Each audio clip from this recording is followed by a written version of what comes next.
Let's get comfy. Hello everyone and welcome back to my channel. Today I'm here in my new house ready to do a moving Q&A. If you did not know, hi, my name is Bhairavi. I've been living in Singapore for the past 6 years, and in the last 6 years I have moved houses 5 times. I don't own any of these houses. I rent all of them, but for some reason something keeps going wrong, or I keep finding a better house and I just keep moving. So today I'm finally doing a moving Q&A. I asked you on Instagram, YouTube, and like all the YouTube posts, and you asked me questions, so let's answer some. Let's go to Instagram first. First question on Instagram is by Dharu 2.0 or Dharu_20_. Why are you moving again? Alright, so whenever I would watch these American YouTubers and they would keep moving, I wouldn't understand why they keep moving houses, because for us in India we always have our own house, so to say. Most of us, our parents had bought it, right? So we don't know why people would move. Basically, when you're renting accommodation, it could be anything. It could be that you found a place with a cheaper rent. It could be that there are some issues in your current apartment which you want to change. So for example, this moving Q&A is just about overall moving in Singapore. First house in Singapore was a beautiful house, but it was too big for me to maintain by my own self. So that's why I wanted to move to a smaller space. Then I moved out of that space during COVID because salaries were cut and my rent was too high. So I moved to a cheaper place. Then in that place I loved that house, but things happened, and I will share them with you once I quit this job. But oh my god, like, don't think that, oh, she's in Singapore, she's living. No honey, I'm not even living a boring life. My life is so exciting, but I have to keep quiet. Anyway, so things happened there because of which I had to urgently move out of that house, and my rent was being increased. That was a big thing. So I moved to a cheaper place. Again, in the last house, things happened. Once I quit, you will get to know about it. And that's why we're here. That is why I've moved. Mainly, there's a lot of construction going around my area in Singapore right now, and the previous house was very noisy. So I wanted to move to a more quiet place. I feel like I was ready for a condo. So in Singapore, I made a full-length video about housing in Singapore, but basically a condo is modern housing with amenities like pool.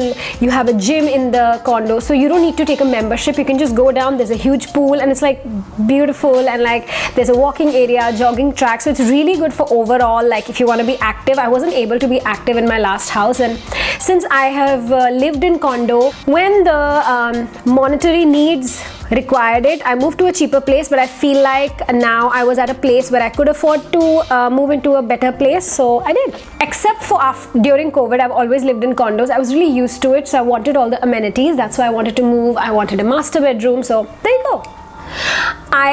I had posted, do you have any question about me moving houses? This one person commented, not at all. Like, no, I don't have any questions at all. Like, just don't say anything. They're like, not at all, I don't care. The Equinox Sun, this person has asked questions in other Q&As also, so thank you so much for participating. Asks how to handle the stress of moving, especially when you're doing it alone. So when I first moved here, obviously my mom was there to help me. Mom and brother both. Actually, the first 2 times they were there to help. During COVID, I had to do it alone because of course they were in India, I was stuck here. So my friends helped me move, and I used a local service called Lala Move, and my house was like a straightaway bus, so it was very easy. This time around, I overestimated myself and I decided to do things by myself, which I feel like I shouldn't have. I was not really prepared, and my mom and brother actually offered to come and help me, and I was like, it's fine. I wish I called them. I really wish I called them, because it would have made life so much easier. So how to handle the stress? Ask for help. Friends, family, if there are any services who can like bring a car, a lorry to pack up all of your things at once and then move, do that. If you're doing it alone, make sure to organize a list of things. Like for me on my phone, okay, I had boxes, but apart from that I had things like my shelf or a fan or something. So I made notes in my phone of everything that I have other than the boxes. So I had 8 boxes plus blah blah blah.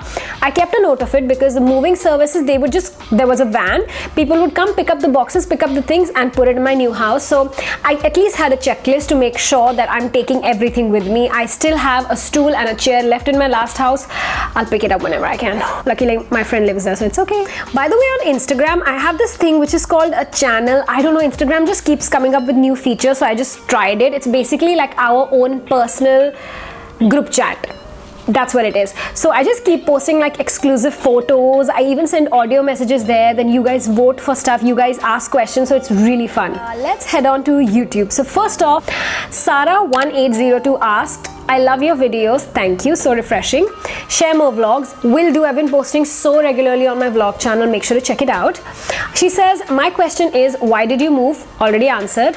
Are you living with your friends? By the way, your new room looks so luxe. Thank you so much. That's why I moved. Even for the videos and everything, like the old house was just very uninspiring for me. My bestie, she was like, it feels like you're not trying anymore. Like in your earlier houses, you would at least try. Here, you're not even trying with your videos anymore, it feels like. She said it in a nice, constructive way, which I completely agree with. So that house just was not inspiring for me, but here I am. Look at this lighting. I don't have to set up anything, so I'm so blessed about that.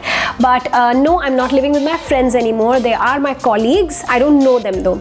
My last house was the only place where I lived with people I knew from before, but this house, it's I'm living with Thai colleagues, so it's nice. I'm getting to know new cultures. I always love. I think whenever you're living abroad, I would highly recommend living with other nationalities to get the full exposure of that international experience, because you get to know each other in a completely different way. So yeah, I love living with foreigners. All right, Tanya Sanyal 7295, who is an OG, she always asks, like she's always asking questions, taking part in whatever I do, commenting, so love her. She asked 4 questions. Number 1, what are the biggest pros and cons of living alone? Pro, that you're living alone. Con, that you're living alone. Literally, the pro is you can do whatever you want. The con is you just do whatever you want. You have no one to make plans with or anything. So that's the one, yeah.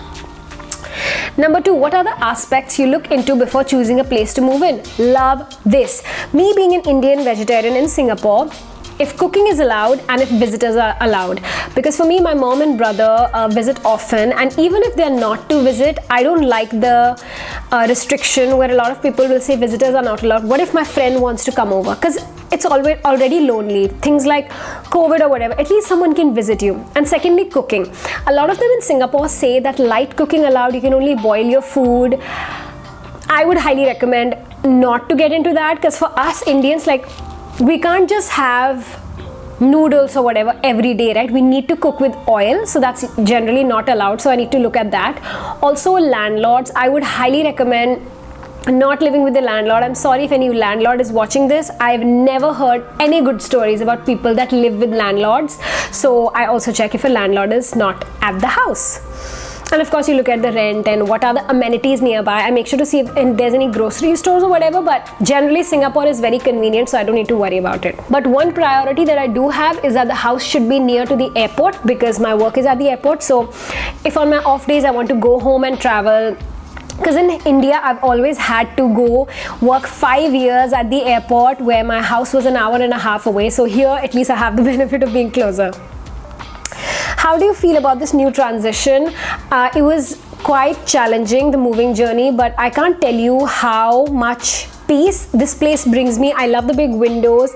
I'm on the top floor, so it's just me and the sky. Whenever it rains, it's like the heavens are raining right on me. I know, too poetic. I am in such a better mind space. I just feel like one word for this change now is peace. I feel so much peace. I feel inspired. I feel like myself again. So your surroundings really matter a lot. Even I had another friend telling me, like, yes, you save money, but in the long run, it's not good. Like, I read this quote, like, whatever you don't pay with money, if you're living in a cheaper place where you have to adjust, you pay with your mental health. So depends what your priority is. For me, my mental health is, and luckily I can afford to live in a more expensive place. I would highly recommend that. If you had to rate your current place on a scale of 1 to 10, how much would you rate it? This place is, I think, a 9 on 10. I would reduce 1 mark because it's not very accessible when it comes to buses. Again, because of the construction that is happening in my area, the bus stops and everything is diverted. So the nearest mall is walking distance, but it's not too near. So I wish it was a little more accessible by bus, but usually condos are not. So it's okay. So, you know, my like this channel is like my so-called like proper channel. My vlog channel is like this little like I don't know, feels like a childhood friend, that channel. Like the videos I post there are way more personal, and it's about my everyday experience. People that watch their comment, they're like, our bond is so different. Please make sure to subscribe to that channel if you haven't. I've been posting regular vlogs there about different topics. I even post like photos and stuff, so make sure to check that out. Okay, those were the questions about me moving. I hope this answered your doubts, like why do I keep moving, what's happening. If you have any other questions, any other topics that you would like me to make a video on, let's keep this going, continue this relationship. I'm very excited about this new house, and I have a new zeal about filming videos, posting way more here. So yeah, just let's keep it going. Take care. I hope the new year is going well for you guys, and let's get this new chapter of this new house started, and I will see you in another video. Take care and stay sane.